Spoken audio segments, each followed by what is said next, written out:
n units, right? Okay, and with some approximation, we said that it will be even very close to the eigenvalue problem we had done, lambda 1, lambda 2, and with some approximation, you can see even this is like very close to the power to the n. Okay, and in detail, so what we have done is that see fraction of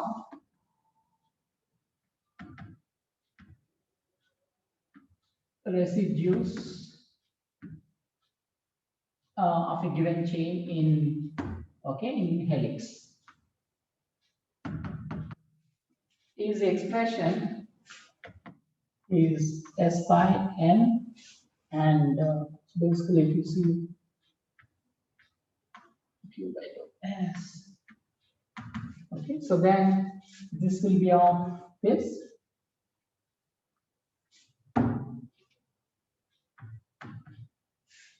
Plus. So you have the soft copy of this book, right, which I sent?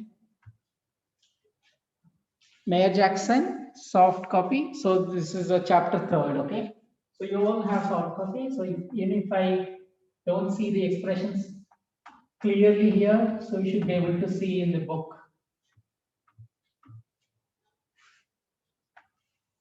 Okay, so that's numerator, and then there is also denominator.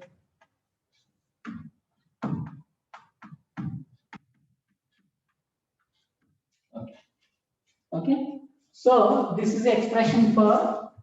So this is in terms of S is helix propagation parameter, and sigma helix initiation parameter. Okay. So once you have basically S and sigma, so you should be able to know what is the fraction of these residues. Okay. So this is from the theory point of view, assuming that you have a stretch of residues, and then so the residues can be in two conformations, either in coil or helix. So it's basically two-state system for every amino acid, and the entire chain, whether and also we define J. J tells you about number of helical stretches. I is basically number of residues. Okay, so we'll see some basically results, how exactly varying, let's say sigma and S would give rise to the fraction of the residues in helix. Okay, so what we do is that, so let's say, yes. Yes, sir, I have a doubt here. In finding the fraction of helical residues, why are you taking the average of I?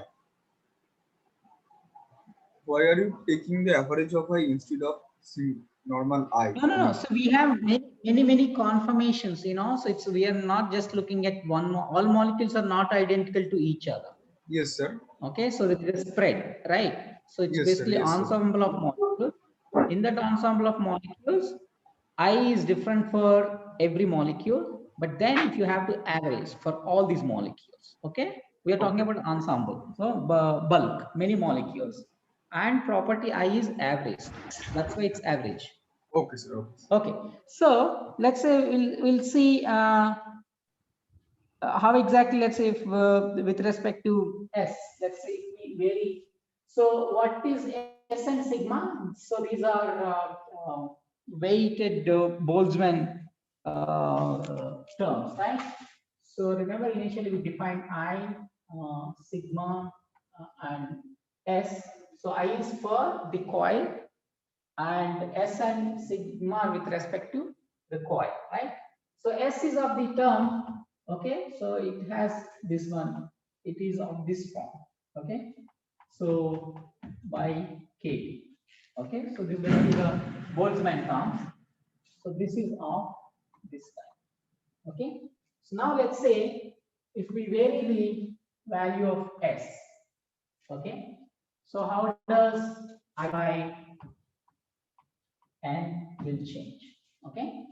So for the simplest thing, we can actually assume sigma equals 1. So imagine if sigma equals 1, okay. So can anyone tell how the above expression will change? With increasing the S, Can everyone just take 1 minute and then tell me by substituting sigma in the above expression. Okay. So I'm reading the expression again. I bar by n is s multiplied by a term in the bracket. Numerator is 1 plus, okay, s minus 1 plus 2 sigma. In the denominator, square root of 1 minus s square plus 4 sigma s. In the denominator term is 1 plus s square root of 1 minus s square plus 4 sigma s. Okay. So in this, I'm asking you to substitute sigma equals 1. Okay. So if I make that sigma equals 1, then someone quickly calculate and tell me what will be I bar by n. I'll give you 1 minute.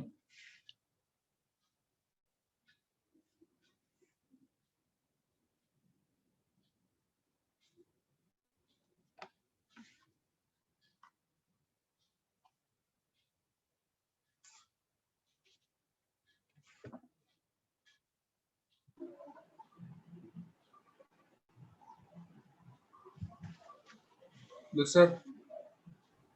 Yeah. So it is coming out to be in the denominator part. Sujit, yeah, tell me. In this denominator part, it is coming out to be 1 plus 1 plus s plus 1. 1 plus S plus 1 divided by 1 divided by 1 minus s whole root over 1 minus s whole square. You should be able to simplify that for Sir, s by 1 plus s. So tell me, S by 1 plus s. who is giving that answer? Shubhra. Shubhra, how much is that? S by 1 plus s. S by 1 plus s. Okay, good. Okay, so s by 1 plus s. Okay, so that will be what you get, okay, when sigma equals 1. Okay, can someone tell me then if I have to plot I bar by n versus s, what will be the plot look like? It should be some kind of a sigmoid curve. Sigmoid. Okay, so what will it look like? I think it will be like I can't. You have to just type of describe in terms because I cannot see what you have written on your notebook. So how will the graph will look like? I think it will be like a Michaelis-Menten type graph, like a zero order and first order and then a zero order for varying values of s. Okay, so what will be the value at when s is 0?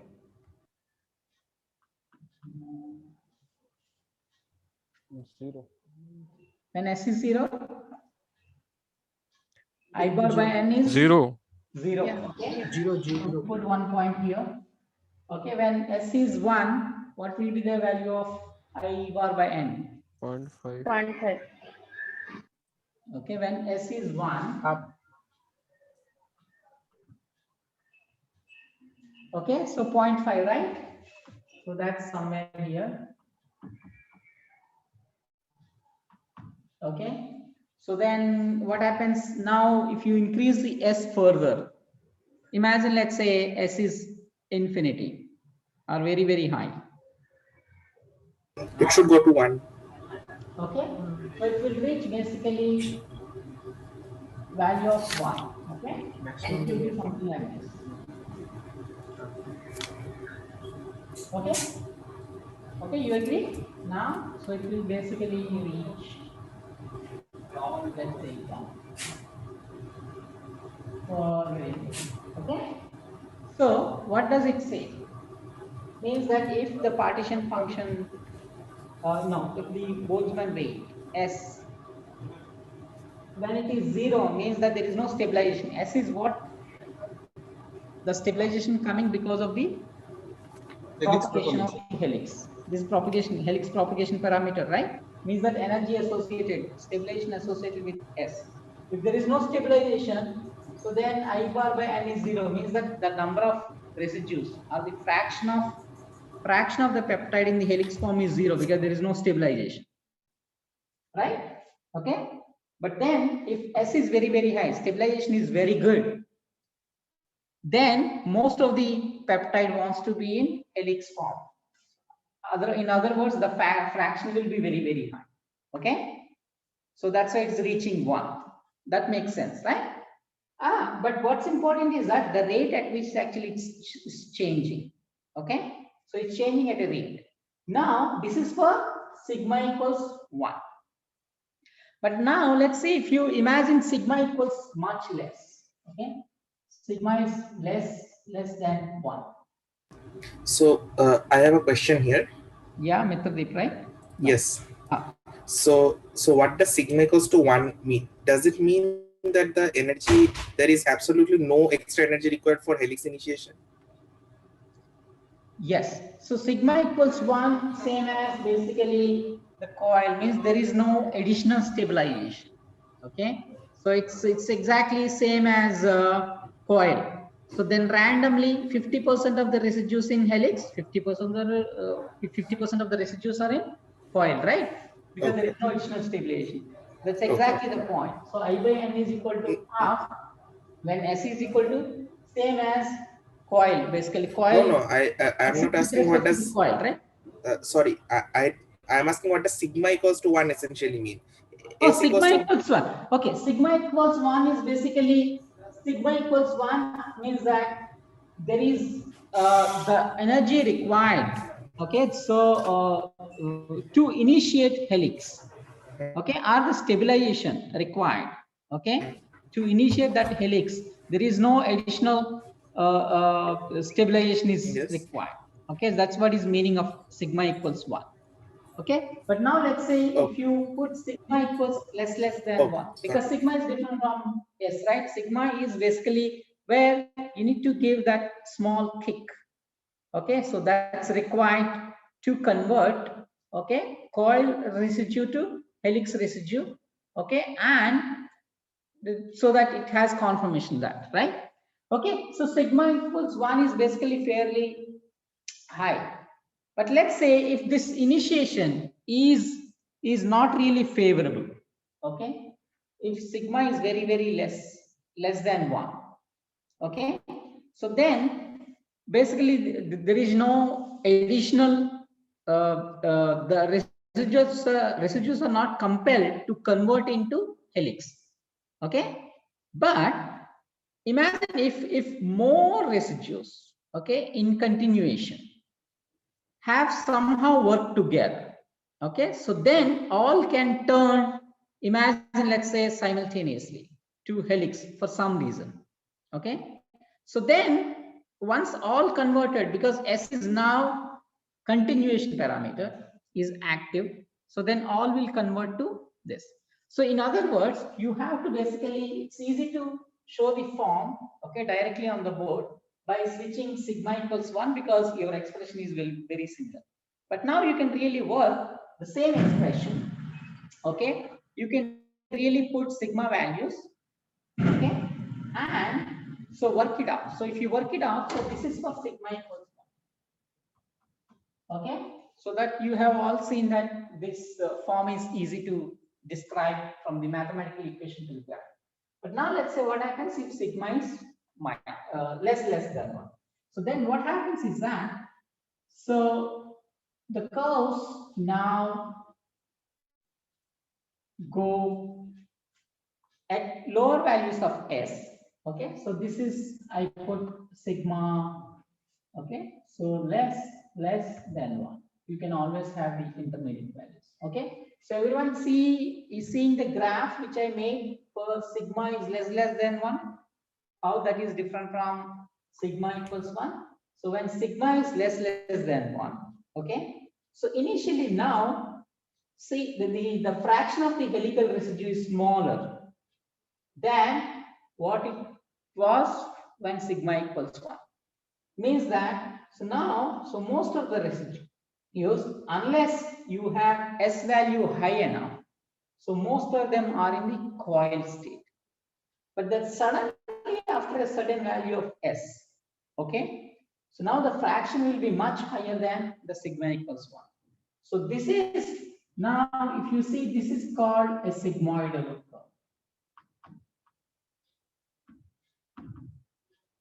Okay. Sir, does the crossover point occur at S equal to 1 for the sigma much less than 1 value? Yes. Okay, that you can really work it out. Okay, so what you can do is that you substitute. Okay, that's a good point, right? Okay. I mean, it's So evident from let's, the if you graph. yeah, if you substitute S equals 1, what will happen to this term? Can everyone tell me what happens to I bar by n if S equals 1?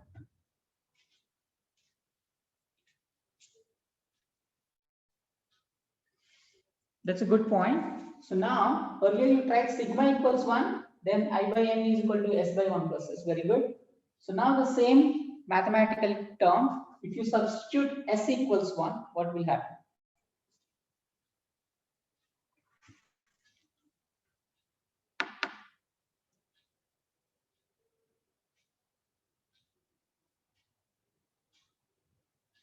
Half. So is it 0.5 half? Okay, so does everyone got this expression?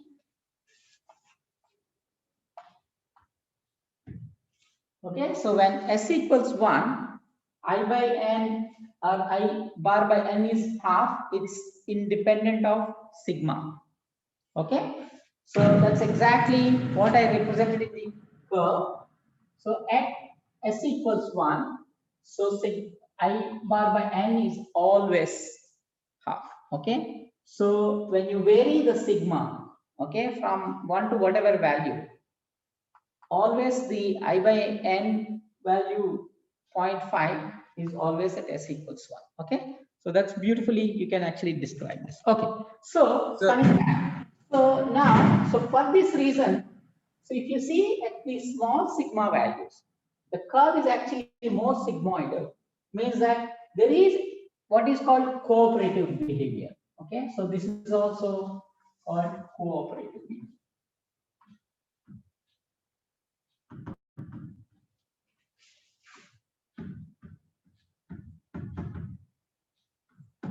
Okay, sometimes it's called sigma is actually cooperative.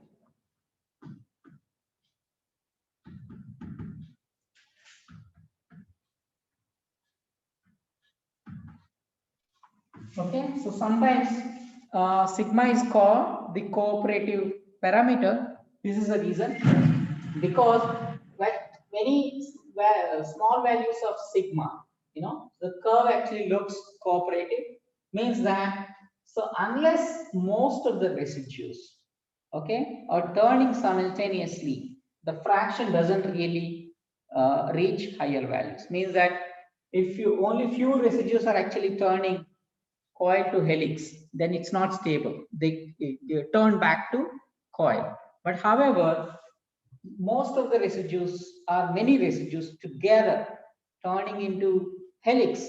So then that patch is stable. And then that not only stable, but that actually helps the remaining protein to convert.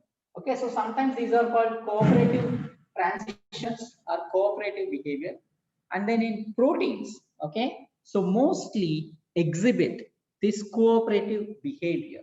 So when they switch the states, okay, so they are in basically either one state or all the residues switch to the state, second state.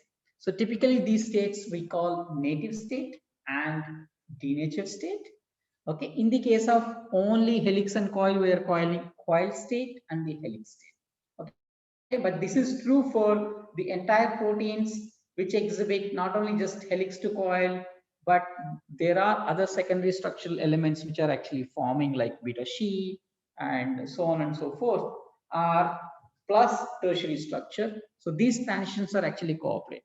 But the helix theory, interestingly, you can do all these aspects, okay, from basic theoretical point of view, one can really understand. Okay, so now, so this is actually by looking at how the S and sigma are actually changing. But how exactly one can really know a given peptide? Okay, so would turn, okay, so again, these helix to coil transitions actually depend on parameters like temperature at which actually you are interested in this transition, and solvent, okay, because by their nature, the amino acids have side chains. They are different variety of side chains, both hydrophilic, hydrophobic, polar, non-polar, charged, non-charged.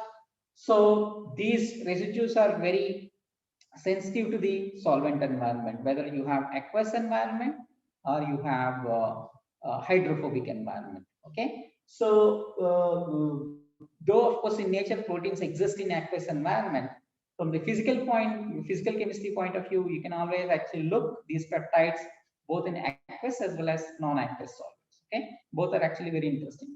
The properties of the peptides are completely different in different solvents. For example, in water or water hexane, for example, or in hexane, because if the peptides are soluble in hexane, so for example, residues which are mostly sequences which are mostly, let's say, hydrophobic, then they are soluble in organic solvents. Okay, so these parameters are actually very important. So for a given peptide, whether it is actually taking, let's say, helix or coil. Okay, so now I'll give you some relevance to experimental data.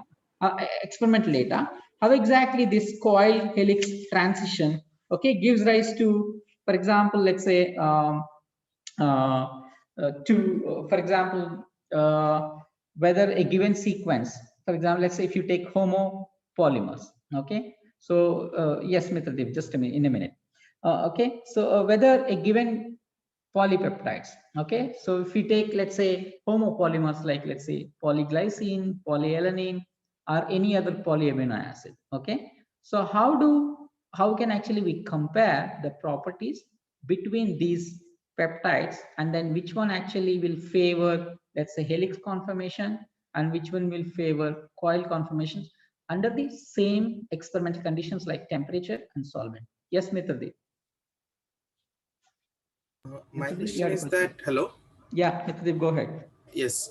So my question is that in the mathematical model, whatever we have learned till now, where do the solvent parameters come in?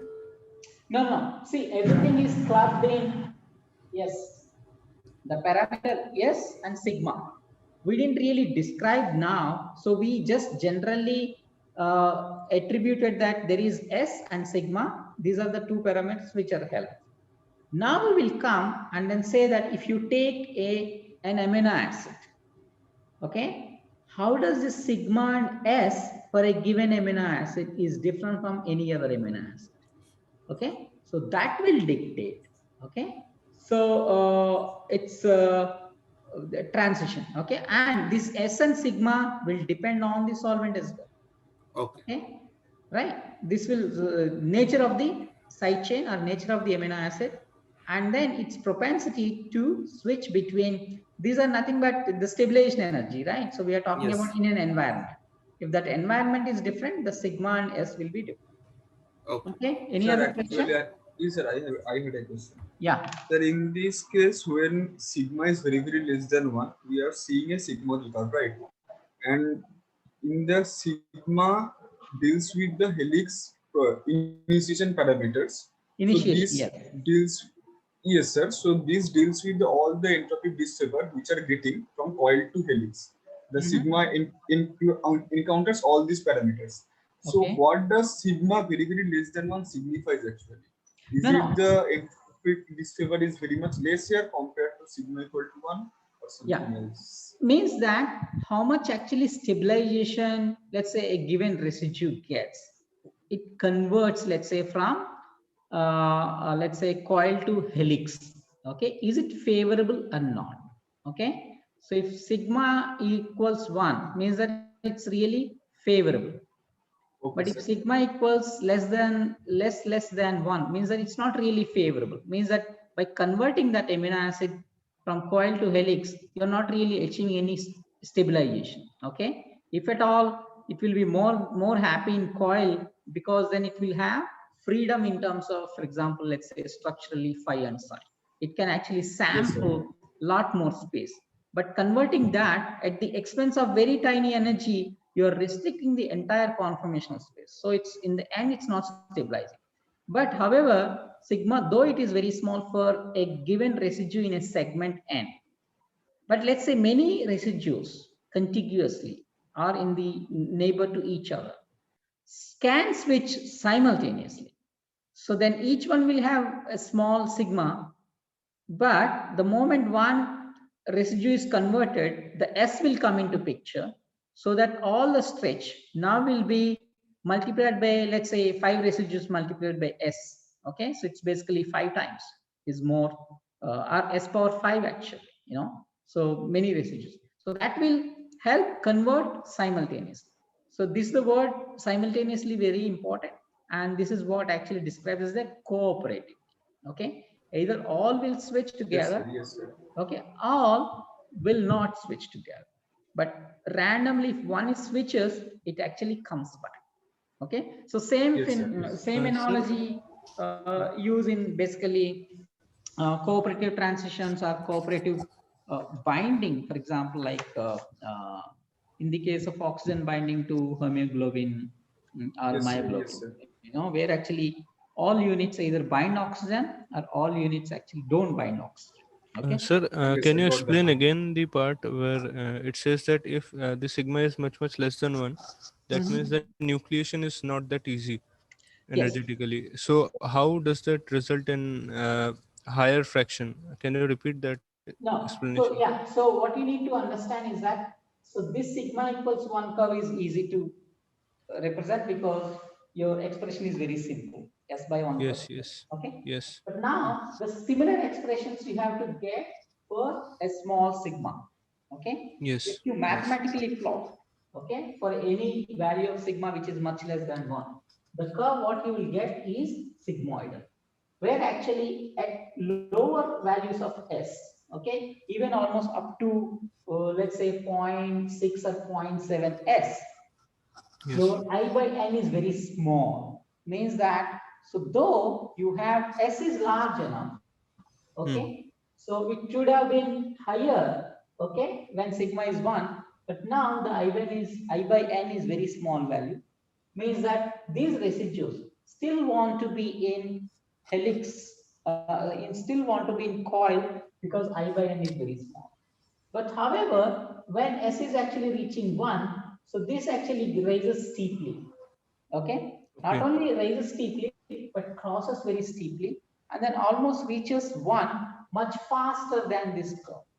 So this So curve what's really takes what's much the longer time to reach. Means that to have all the residues in helix form, you require much larger S. But however, when sigma is small, okay, so beyond, let's say 1 value of S, this hmm. actually raises steeper. So Okay, again, this so is this is called counterintuitive. cooperative behavior. So because why this is counterintuitive is because I mean sigma being less is against forming a helical. Exactly. But you have to say that, let's say after this midpoint where this stabilization is coming, means that the moment, okay, at lower Hmm. stretches, means that, let's say this is total number of residues in, let's say, helix. Okay, Yes. when you have fewer number of residues which are converted into helix. Okay, Hmm. so these are in, let's say, different patches along a long segment of peptide containing N. Okay. So each one actually you need to initiate, but then it's not really propagated. If it is not Okay. propagated, so total number of residues in helix is smaller, fraction is smaller. That's Oh. why it's this. Okay, but now, Okay. so if S value is larger, then Hmm. quickly the neighbor residues will also convert. So stabilization actually now provided by S value. Yes. Okay. But now, so the residues which are actually switched, want to be in that helix form. Okay. So rather than in this. So again, this you can actually see from the mathematical point of view itself. That's why actually I did the mathematical derivation, because sometimes it's easy to see directly. If you get the expressions, you can get the real the graphical forms of this fraction versus, let's say, parameter S would really allow you to think and also visualize. Okay, so that's this. But yeah, okay, so to finish that, so one is see I by n, so total number of residues in the helix one can actually look. Similarly, what you can really look is that total number of helical patches. Okay, so that's the parameter which we defined earlier as G. Okay, so I is basically the number of residues in the helix form. J is the number of helices in that segment. So one can actually look from once you know Q, so you can actually get a mathematical form for J in terms of sigma and S, and then again you can actually vary the S and then see that how the total number of helical patches vary if you have parameter S is varied, okay, from let's say 0 to certain value. Yes, there is a question. Yes, sir. Up to this, in this curve, up to S equal to 1, the sigma less than equal to, very less than equal to 1 and sigma equal to 1, both has same number of residues, right? Up to S equal to 1. What do you mean both number of residues? Up to the S equal to 1, up to S equal to 1, this is meaning the helix propagation, right? Helix are propagated up to S equal. S means the helix propagation parameters, which we are counting.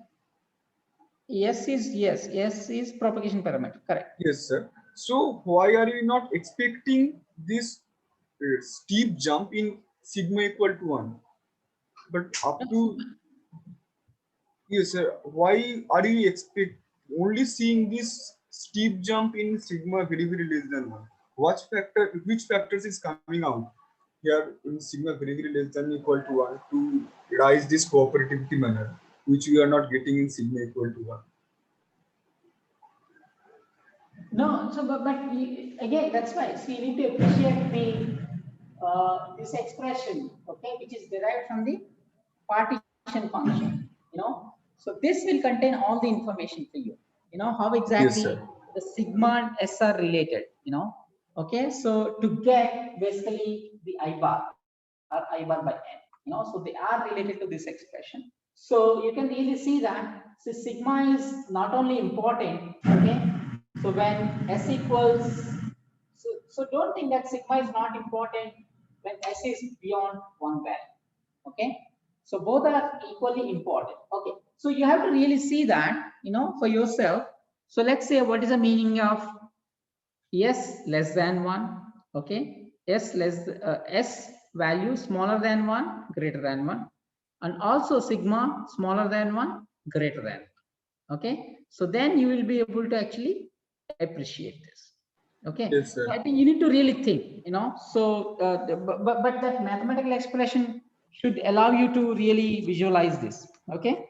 So otherwise we are stretching, okay. So just I want to explain, for example, let's say how this is, we haven't really talked about the specificity of the amino acid so far, so we haven't really talked about whether it is alanine versus glycine versus proline versus arginine, how this will be useful, because all amino acids are not identical to each other, right? So then this will not be helpful.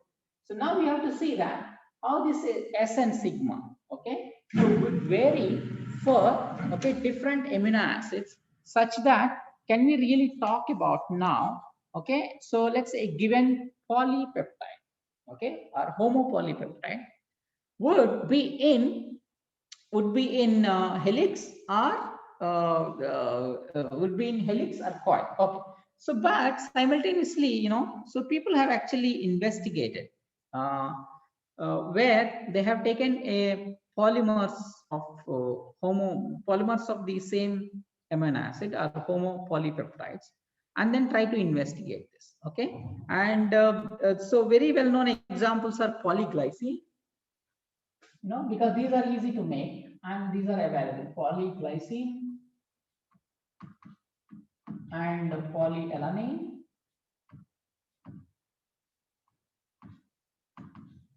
and polyproline. Okay, these are actually contrasting examples, and you have other polymers, but not always.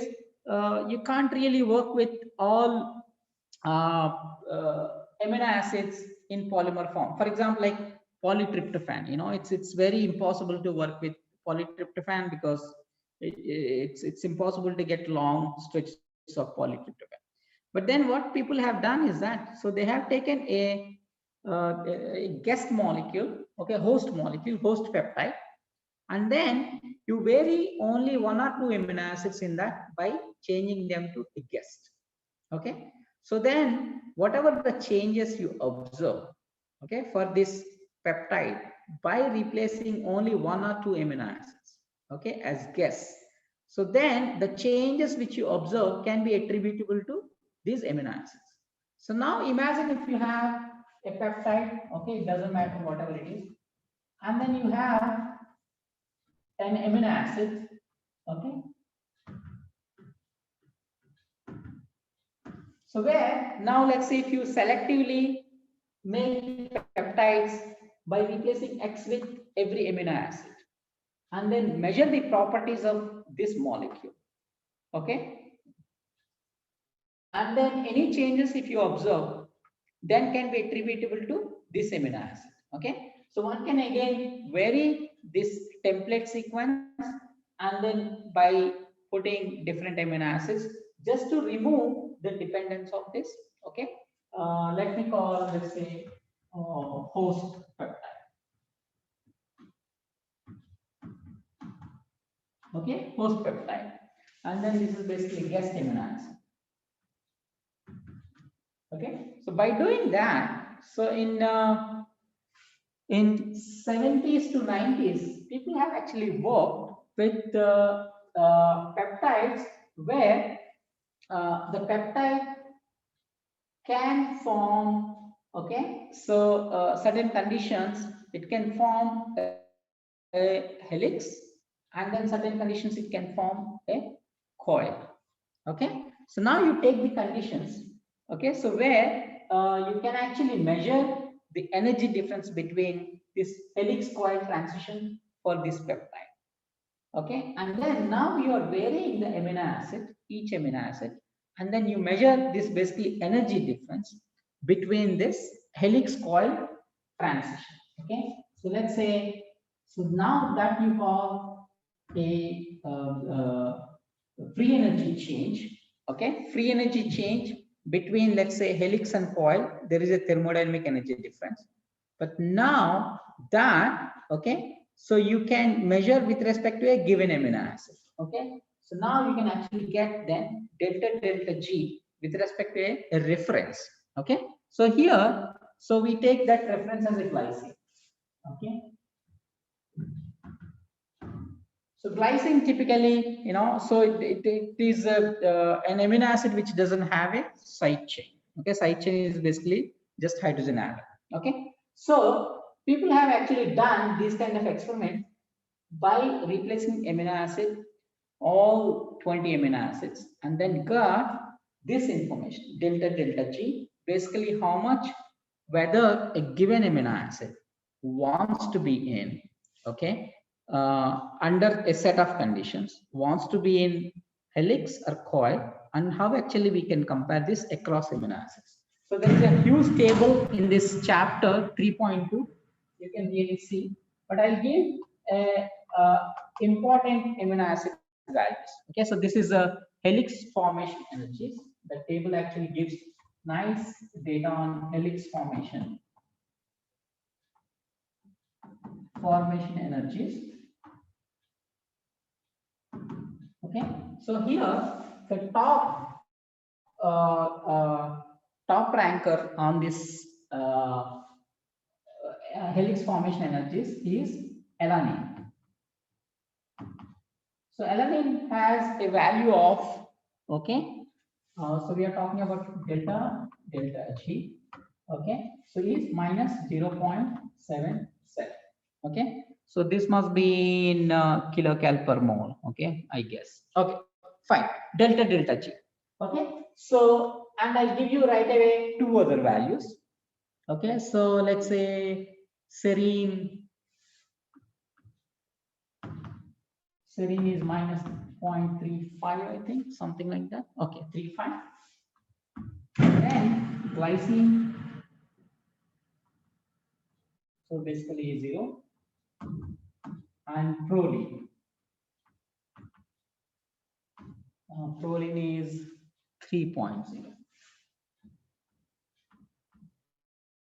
Okay, so here, so what these values will tell you is that, okay, so this is basically the alanine has the highest value, I mean in terms of magnitude, or the most negative value, means that it is most stable, okay, or the highest stable in the helix state compared to random coil.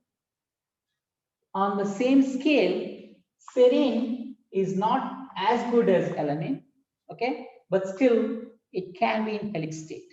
The glycine basically 0 means that there is no additional stabilization for it to be in helix, okay, so it's basically it's randomized. It can be in helix and coil. There is no preference, okay, or the propensity to be in helix is not much.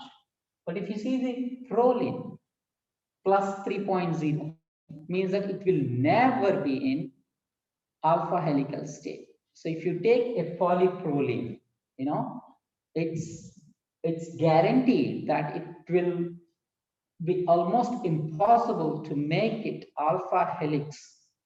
Okay, but if you take polyalanine, okay, so this again, this is in aqueous conditions and room temperature, okay, or water and room temperature. So shows that if you take polyalanine, so it's the stabilization energy per alanine is so high that polyalanine, okay, forms an alpha helix and it's reasonably stable in aqueous solutions, okay. So very rarely it will be converted back to coil, or if you take a large polyalanine segment, okay, very few residues are in coil state. That's the meaning of this. But if you take polyserine, with respect to polyalanine, there are less number of residues which are in helix, but yet there are residues which favor helical state. But if you take glycine, okay, so because the side chains do not really, I mean, favor in the sense that the helix state, so it's basically mostly residues can be in helical and non-helical. Okay, so so what's important is that here the side chain bulkiness is one of the important factor. Is that okay? So alanine has the right side chain or the right steric factors. Okay. So what happens? So you know the structural properties of helix. So helix actually forms I and I plus form, I plus 4 backbone hydrogen bonding. And but where are the side chains in this alpha helix? Hello? Can someone tell me where are the side chains in the alpha helix? They're outside. Okay, so they are outside the helix. So if you imagine the helix as a cylinder, okay, the hydrogen bonding only on the backbone, the side chains are actually staying outside. Okay, so now you have to imagine side chains as smaller versus bulky. Smallest is glycine. So glycine doesn't really provide any stabilization because, but if you take the alanine, you know, so they are just right amount of they are right amount in terms of the size that they just cover. They don't really sterically hinder each other. At the same time, they are not sterically isolated.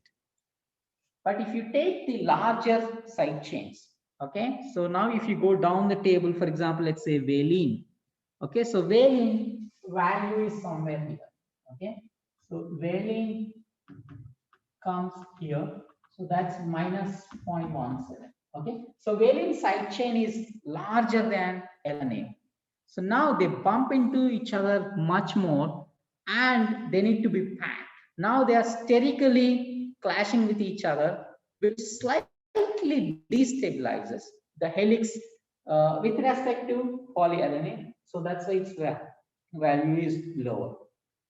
But if you see the serine, okay, what is the side chain of serine? CH2OH. H2OH. CH2OH. So OH is interestingly a hydrogen bond forming moiety. Okay. So now these serines, okay. So the alanine is CH3, serine is CH2OH. So this CH2OH now can form hydrogen bonds. Okay. So sometimes, so these hydrogen bonds can be with the backbone. So that's why they might actually break the helix moiety. Okay, so though the sizes is very similar to alanine, but sometimes they can actually, they are actually good in initiating the helix because sometimes they compensate the hydrogen bonding formation. But however, so because of that point, they can actually break the helical continuity. So that's why it is slightly destabilizing with respect to alanine. But the valine is larger side chains, so now they are sterically entering, so stabilization goes down. The glycine, because it doesn't really provide any side chains to form this the packing outside, that is not really favoring. At the same time, so glycine phi can be anywhere on the Ramachandran plot, so they are actually favored other conformations, other more compact conformations than alpha helices. So that's why actually it does not really favor helix, but actually it's good even in random coil because it can actually form more compact the structures so that you have more intramolecular interactions. Okay, so that's why you have this. And proline right away, because the side chain is locked in a certain conformations, so the phi of alpha helix are not even favorable.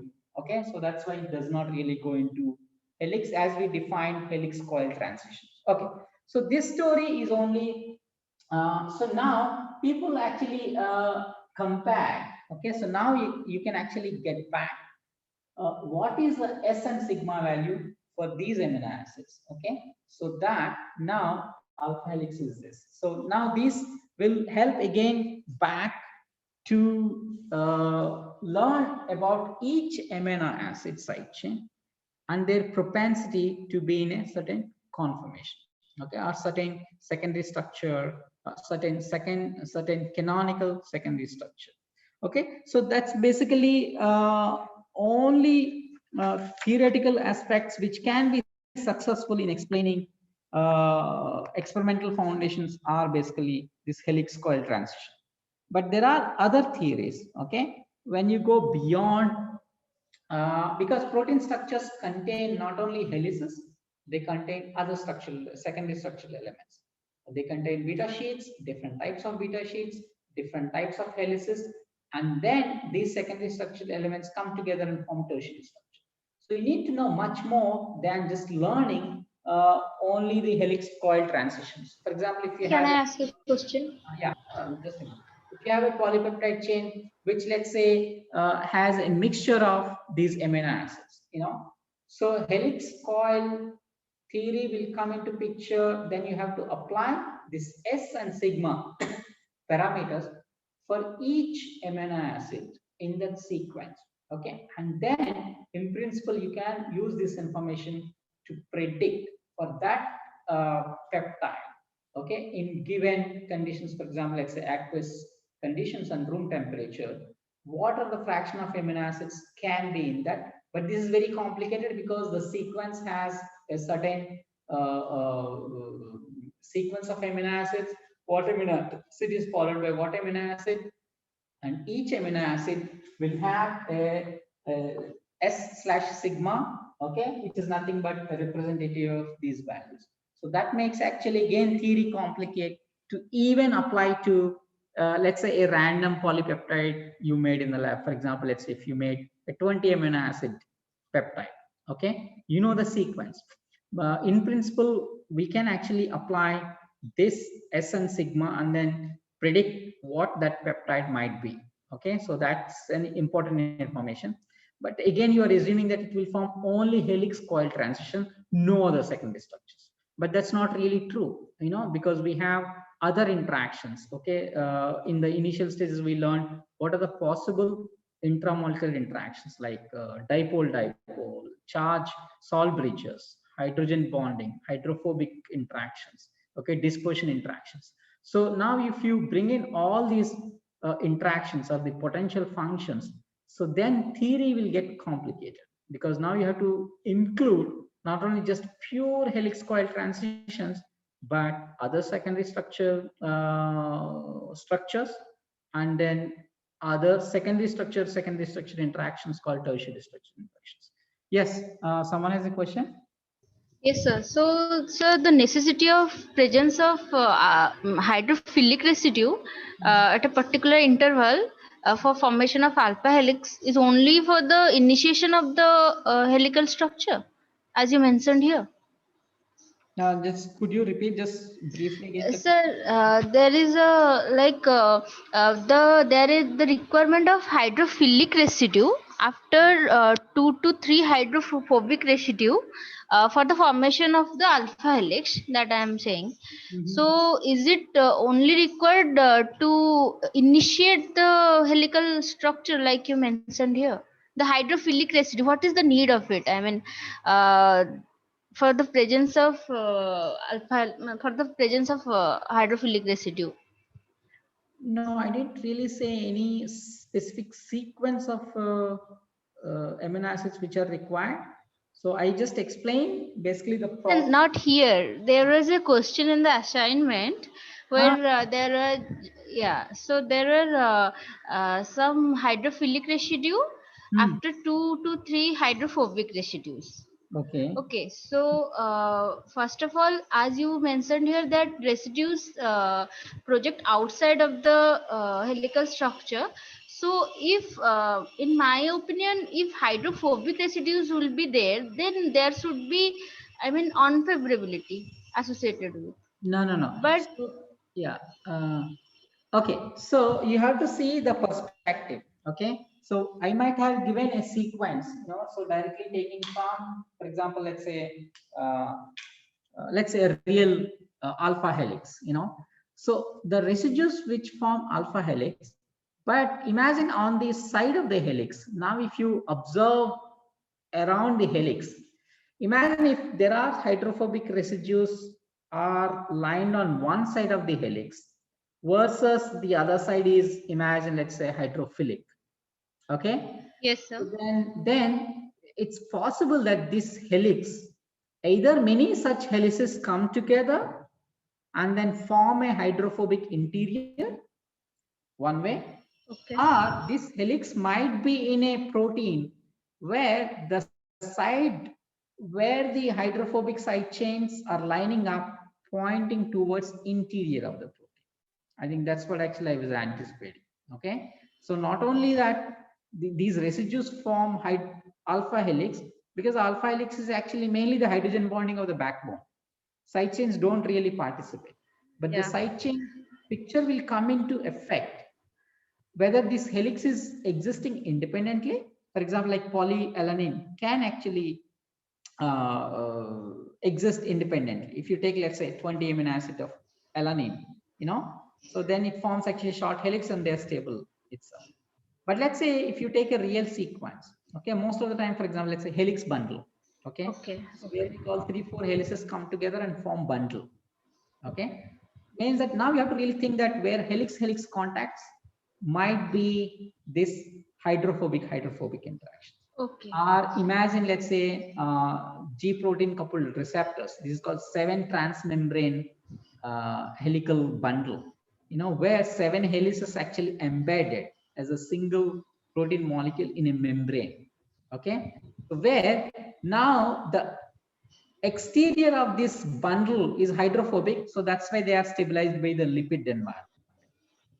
But the interior, okay, might be depending on whether it binds a ligand which is hydrophobic, can be hydrophobic, or sometimes there are ion channels, where actually there could be hydrophilic residues in the interior, so that they support either, let's say, salt ions or aqueous or solvated ions, like let's say solvated sodium, solvated potassium, chloride can be accommodated. So that was the answer I was anticipating.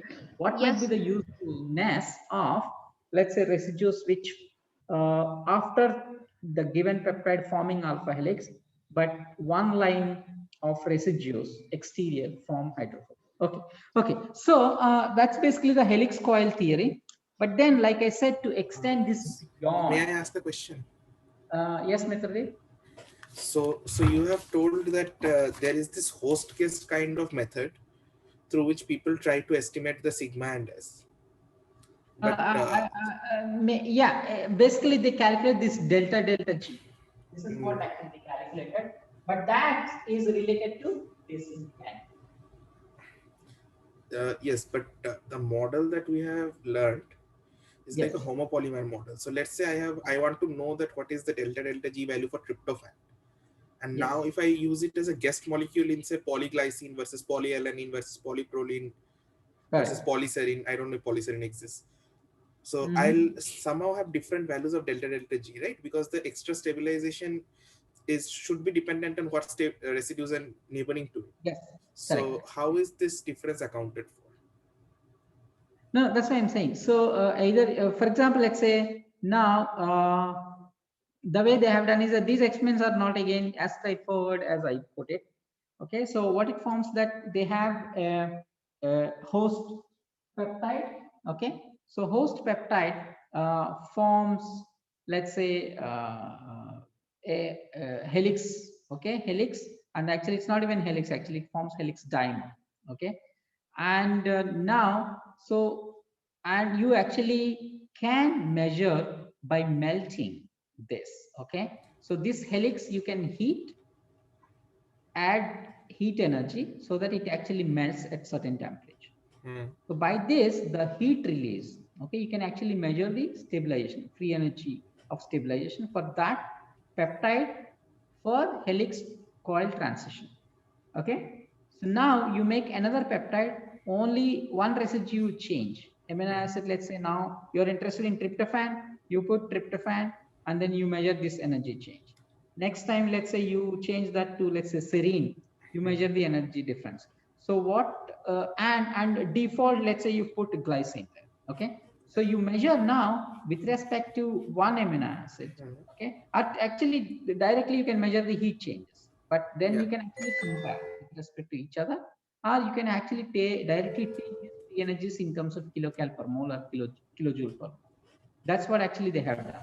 So actually I found this paper very interesting paper. This is actually 1990, where they have the data I have represented here, alpha helix, alpha alanine. I got from the, I forward you this. They're actually very interesting instrument where they have given these details. How exactly they measured the heat changes. Okay, so for this host peptide varying, let's say, a guest amino acid one at a time, and then measure directly the heat changes, the free energy difference between helix and coil, okay, states, and then how that will vary for every amino acid. So now you can actually use these difference values as proxies, as if, let's say, if you have isolated amino acids, the propensity that it wants to be in a helix or it wants to be in a coil. Okay, I'll forward that paper. Okay, so let's say now if you have to complicate or add more or enrich these models, the only way you can really do is that you bring in more than just a helix coil transition, and you have to include a lot more interactions. Okay, a lot more interactions are all possible interactions. So it's basically a multi-functional model. So people are not yet really successful that if you have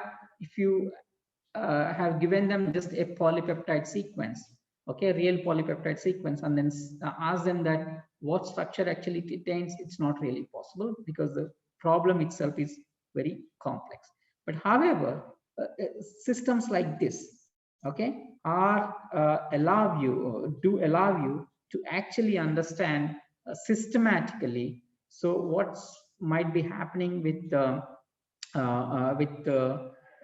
some secondary structural changes like helix and coil. But again, similar theory is not available for beta for very simple reason. Beta sheet, the way it forms beta sheet is that you need two stretches of amino acids come together, form hydrogen bond. Okay, unlike in helix, where we know it's I plus 4, but in this beta sheet, it can be adjacent so that it can form beta hairpin, but it can be these short stretches of residues can be really far away in the primary sequence, but then physically when they bump into each other, they form. For that reason, you cannot really have, theories have not been really developed for that reason. And things get complicated if you have parallel beta strands. Okay, what we are talking about anti-parallel, then you can have simply the hairpin. But if you have parallel beta strands, then if they need to be coming from the same polypeptide, they need to have a long linker between these two stretches so that they orient, okay, along the same direction, so that they form the parallel beta sheet. For that, these simple reasons, there are no theoretical developments because this is very complex problem to really deal with. But nevertheless, people have actually, just I want to really hint into another model, which I'm not going to describe too much, but then you can actually read in the same chapter, this chapter 3 of this the book, where the next complexity is basically, let's say, thinking of again bring in hydrophobicity. Okay, in the alpha helix coil transition, we talked about basically the hydrogen bonding interaction, which is actually stabilizing, but the other interactions only creep into in terms of parameters, right? Okay, so the other one is called HP model. Okay, which is also actually interesting model, but it has actually a lot of drawbacks for the reason I'll just talk about. HP model, where actually you treat all amino acids as two classes. Okay, two classes. Okay, either hydrophobic, that's H, or polar. Okay, P. So you classify now amino acids into hydrophobic or polar.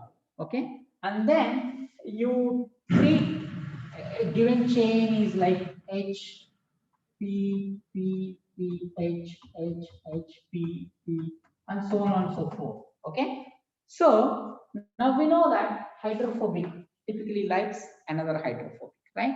So because they want to really avoid, we are talking about aqueous environment, so they avoid aqueous environment. So now somehow they make connections to other hydrophobic residues. Okay, so now you have to really think about a model.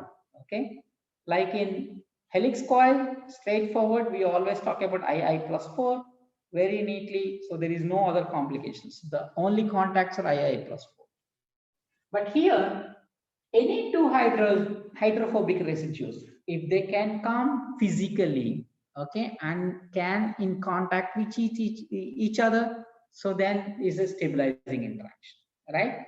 But then distance is not a constraint, depending on how long is the polypeptide, how compact you can make it, and what is the conformational freedom of the entire peptide. You will have many different possibilities of contacts between the hydrophobic, which is stabilizing interactions, and then polar, okay, which are exposed to the water. So now people have actually developed this to think in terms of lattice model. Okay, means that you it's a given sequence, you can actually make kind of lattice. So let's say this is, let's say, closed filled one, and this is open one, okay, etc. So let's say now how does filled residue, okay? So let's say 1, 2, 3, 4, right? Okay, so how actually that makes a contact. Okay, so that's 1, 2, 3, 4, 5. 1, 2, okay, 3. Okay, so now 4 and then 5. Okay, so this is a contact. Okay, so now you arrange these peptides in two-dimensional lattices, okay, with different geometries. That gives rise to basically the conformational freedom. And see that what is the energy of each conformation, where you have the higher the number of hydrophobic contacts, the lower the energy. Okay, by applying this, so people have devised this HP model to understand further about bringing hydrophobic interactions in terms of understanding this. But again, this has very little success. You can't really apply to large models and real native structures. But this is helpful for the hydrophobic collapse.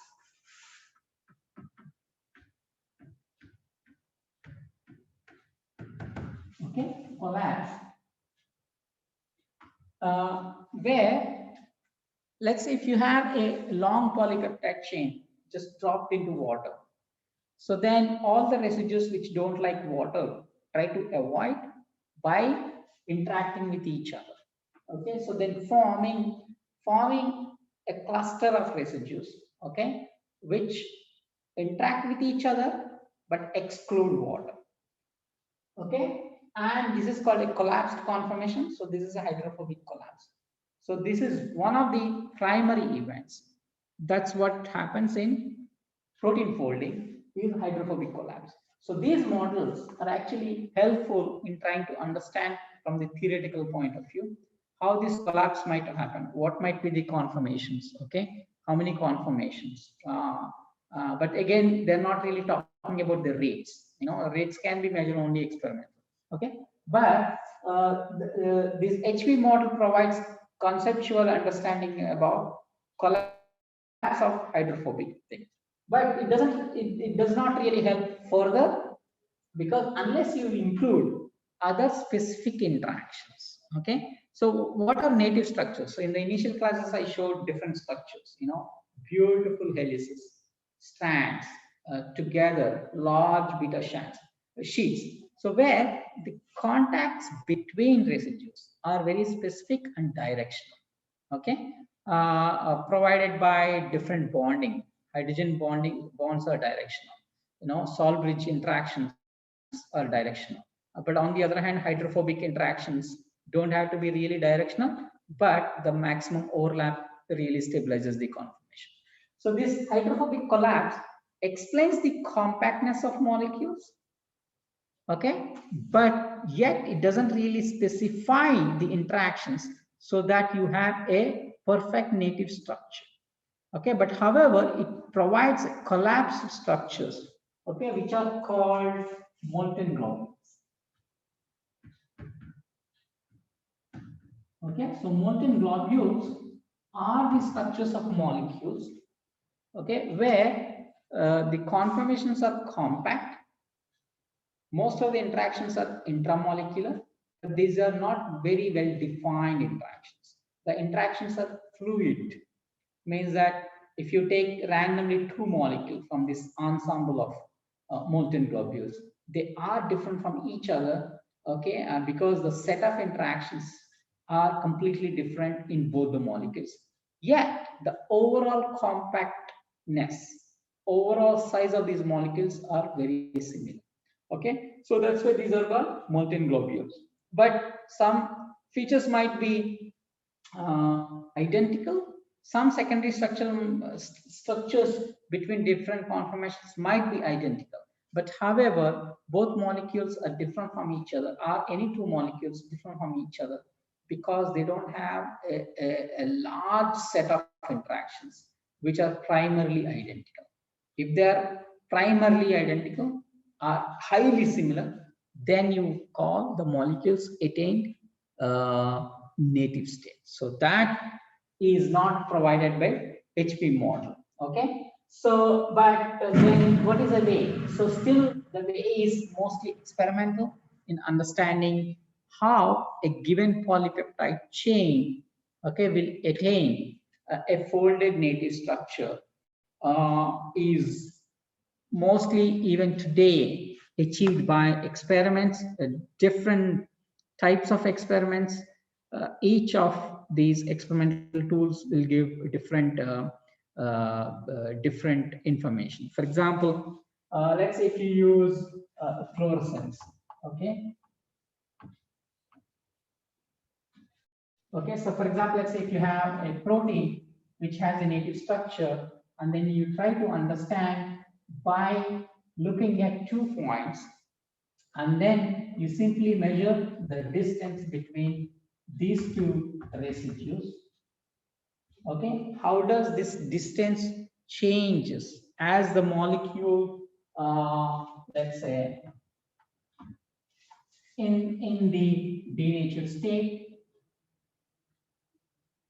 Okay, so this distance, okay, so let's say how this distance actually changes when the molecule transits from the unfolded state to the folded state, okay, can be tracked by looking at these 2 points, where you measure the distance in terms of fluorescence by putting a what is called a donor molecule and then what is an acceptor molecule.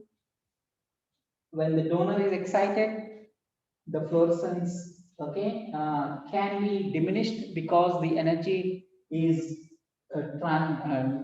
energy is transferred to the acceptor because of the proximity, so that the energy is now resides in the acceptor depending on the distance. Okay, so by looking at simply the fluorescence of the donor, whether it is present or absent, one can actually look at the distance. This is in terms of what I'm calling about fluorescence resonance energy transfer. So where you can really look at distance between these 2 points. By tracking this distance, you can actually learn how these 2 points convert from a random large distance to a fixed distance in the native. Now you can actually change the other 2 residues, which you can really track by changing, let's say, 2 other positions in the protein, and then how the distance between these 2 points change. Like by varying different sets of donor acceptors, you can get different distance information, and then you put together like in a jigsaw puzzle, and then say that all these points, how exactly they vary from the unfolded state to the native state. Okay, so this is, for example, like fluorescence. You can really track the information using circular dichroism.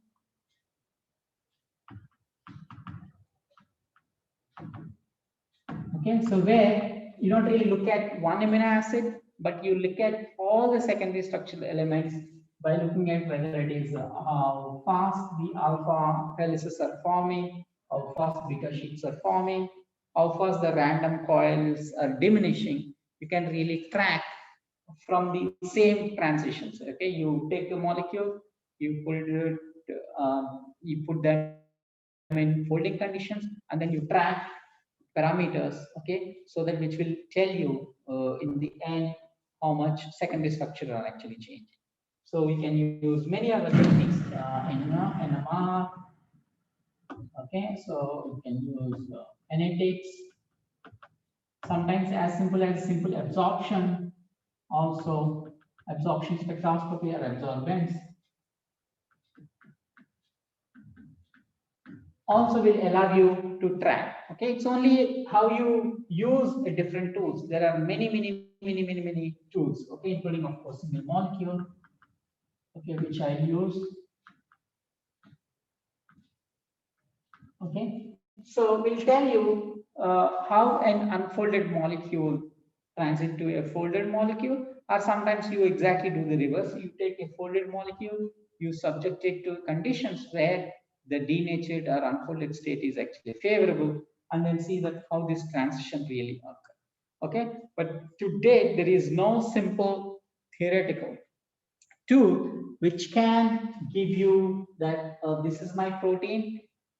Can I know exactly how it looks like in the denatured state, and then how this denatured state actually gets back to the folded state? We don't have. Okay, but to some extent we have simulations, molecular simulations, okay, computer simulations. So where actually, so this is basically molecular dynamics and its variants, which can, where you can really subject this folding unfolding transitions in silico, and then you can actually monitor. But again, so we are talking about experimental time scales.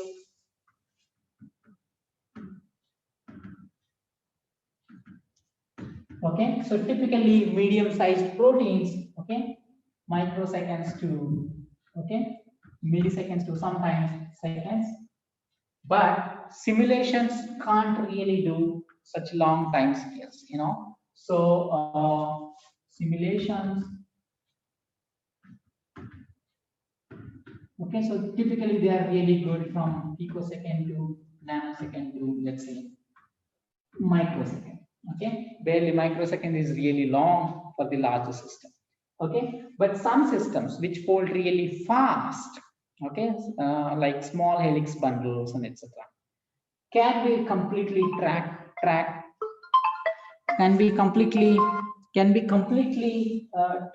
in simulations, which are really fast for experiments. But the experiments can really track systems where the changes do occur from microsecond to milliseconds, sometimes seconds, very slow folding proteins. But the bridge is only just being narrowed between experimental limit, lower limit, to the simulations how fast they can really do. But only a combination of tools would really allow us even to a small glimpse. We are not really at a stage where we can really say that we do really understand how proteins really fold. Okay, I mean, when we say how proteins really fold, we are talking about the sequential information, how a denatured unfolded polypeptide, okay, which doesn't have a well-defined intramolecular interactions, would transform itself through a series of steps to get a native folded state where the intramolecular interactions are actually well defined. We know which residue side chain is interacting with which other side chains are the backbone. Okay, so only through experiments I think you can really achieve that, but still there is no I mean, that doesn't really stop us from developing models, because models really help us in visualize, okay, what might be happening. And if model gets better and better, then we can make predictions better and better. I think that stops the protein folding here. Next class we'll start something else. Yeah, okay, I'll stop Sir, here. I have a question here. Yeah. Sir, when the protein resides in denatured state, it has large number of conformations, right? Yeah. So when the protein folds in a particular folded state, its conformational space become very much narrow. Particularly can be thought as a point. So how this protein find this particular native conformations? What from this large number of conformational states which is has primarily in the denatured state? Yeah. So how this search going on? Yeah, what you just said is protein folding problem. So we don't really understand completely, but some steps we do understand. Okay, so the first is hydrophobic collapse.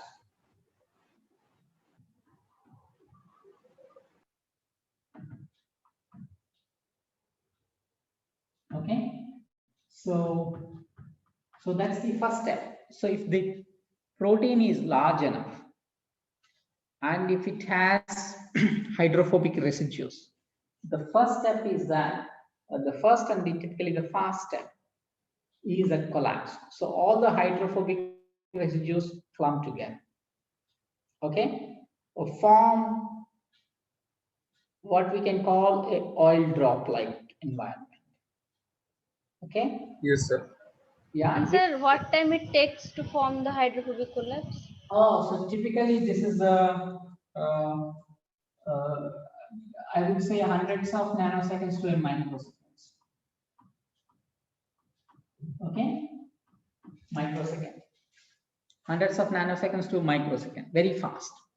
Okay, and then once that collapse really occurs, means that we are talking about side chains which occupy a really large space, but then suddenly collapse and then form globular structures. Okay, okay, globular structures, molten globule, or you can say globular. Okay, so now most of the conformations are actually compact. So within this compact structure, still you can have many different ways the side chains can interact with each other. Okay, so now the refinement comes.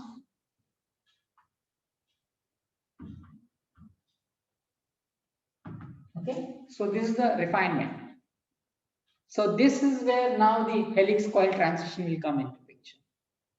Okay, so now all the side chains are come together. Now, now the backbone can play its role, and then imagine now the helix coil transitions will come into picture. Quickly the helices can form, they can propagate, and then many helices can form. Okay, and then now once the helices are formed, okay, so then the way they interact in the native state might be different. So there, let's say, relative orientation of the helices will come into picture. So that is also this step. Okay, so again there are huge debates in this field. Let's say if I have a protein, imagine which has, let's say, a 5 helix bundle. Does the protein first form all the helices independently, and then helices come together and interact with each other? Or the helices formation as well as interaction actually does occur simultaneously? Okay, so one is called hierarchical modeling, hierarchical model. Okay, refinement, hierarchical model. So where you imagine that secondary structures form first and then independently, and these independently formed secondary structures now move with respect to each other to form the final tertiary contacts. That's the hierarchical model. But the other model is that, so during this collapse itself, okay, so some interactions are actually formed which are not secondary structure interactions, okay, which are finally, which are the final interactions which nucleate. Okay, so again you can really call globular.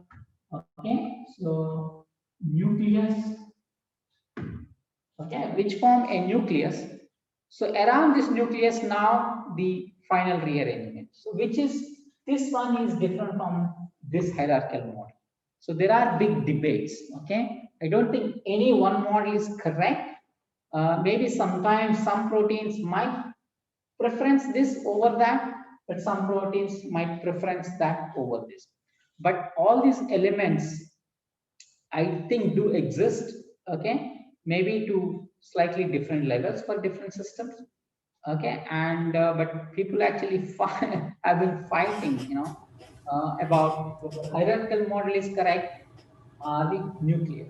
Okay, to add to this, to debate, sometimes people think that the molecules either in unfolded and then only two conformations. These are called two state. Okay, two state models. And because sometimes you can't really find out any intermediate structures, people tend to believe that there are only two states do really exist. Okay, but it's only Okay, sir. if you have larger proteins, sometimes it's called domain-wise folding. So there are multi-domain proteins where domains actually exist independently and also they interact. Okay, so these domains can fold independently. So those are now the intermediate state. But sometimes people blindly even project that it's protein folding is a two-state model. Okay, because you can't or you haven't really found out the intermediate structures, but there are multi-stage proteins. Okay, one is two-stage. So another thing is that to add to this parallel pathways.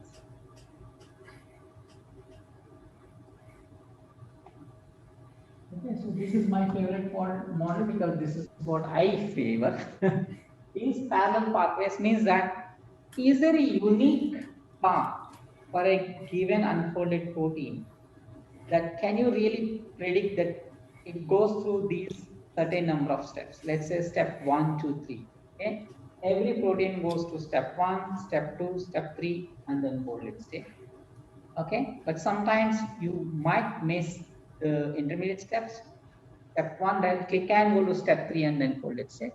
But sometimes you might have a totally different pathway where you have step 1 prime, 2 prime, 3 prime.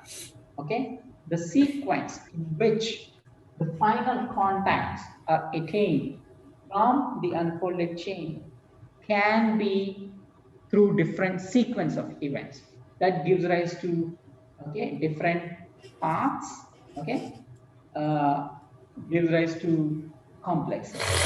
So as we have more and more techniques, and as we are going towards observing individual molecules one at a time, so all these complexities, okay, will be now at least amenable to be observed, especially the single molecule tools, where we can really track the transitions of a given molecule, okay, from the beginning to the end, and then we observe that each molecule somehow travels to a different path to reach, from the unfolded state to the folded state.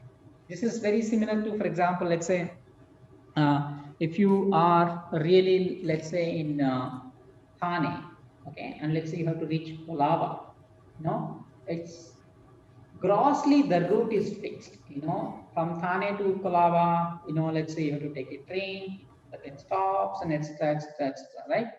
But there are microscopic level changes really do occur.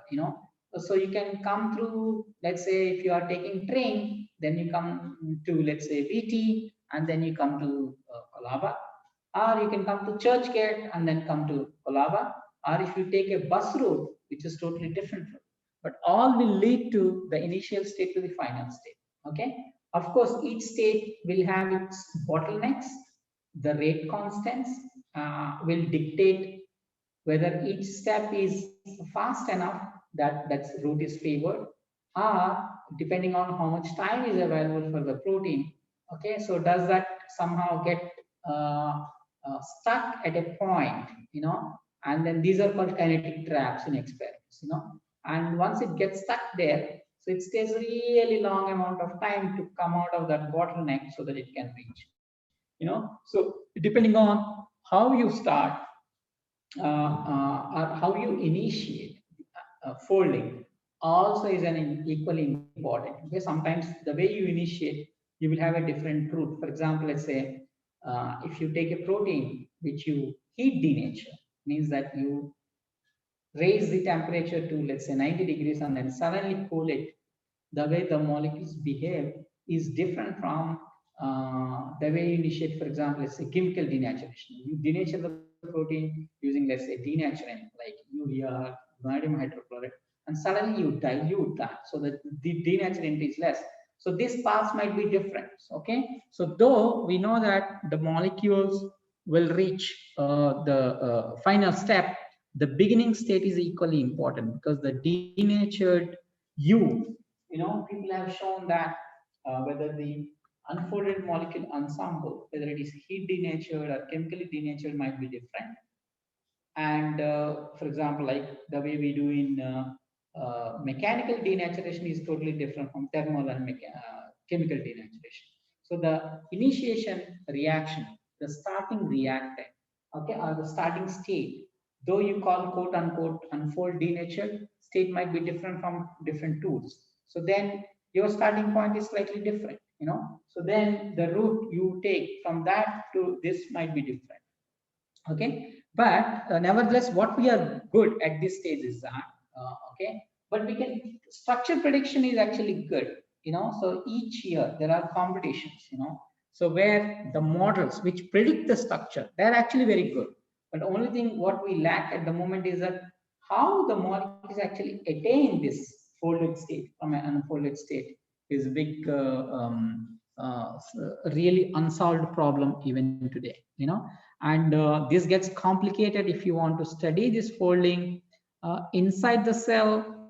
When the molecule is being synthesized on ribosome, the synthesis is slow. So the protein peptide at every stage of synthesis has long time to equilibrate itself with the conformation ensemble, which can actually go through, or the energy landscape. So that itself, that's what actually people are even bothering now. Okay, of course, translational folding. So people call quote translational folding, where the first time the protein is being synthesized, how does actually fold in bits and pieces? Is that is even different, or how different that process is with respect to what we do, let's say denature, renature? That's also equally important in the cell, inside the cell, because sometimes molecules are not folded even after their synthesis is complete. You need molecules like chaperones to assist folding, or sometimes they fold by themselves.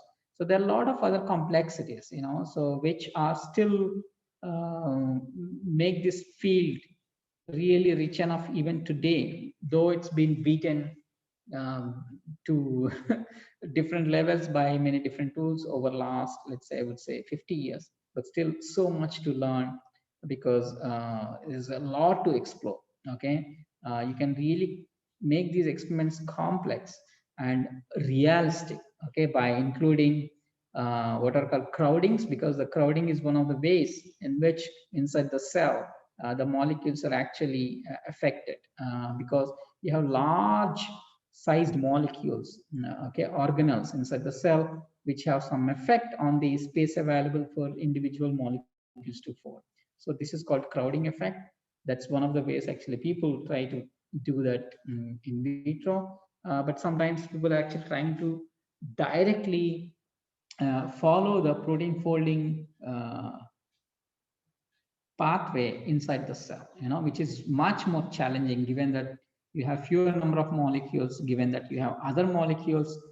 Then how do you selectively probe the information from a given protein? So it's really challenging, but people are basically very genius, you know, so they come up with really novel tools to solve each time a tiny amount of problem, and so that you'd actually push the field little bit ahead and then learn a lot more. So otherwise, protein folding field is still not dead, and a lot more needs to be done. Okay, and why this is really important? Because sometimes protein actually misfold inside the cell.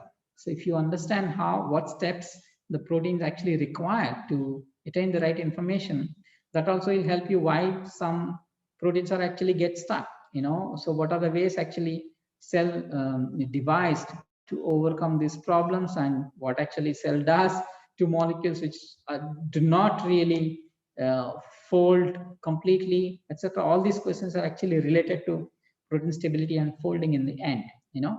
So field is really rich. Okay, that's all for class today. So I'll thank you, sir. next class, and most probably I have left I would say maybe about 5 lectures, so we should be able to finish by the end of next week. Okay, thank you and bye bye. Bye, sir. Bye, sir. Thank you. Bye. Thank you, sir. I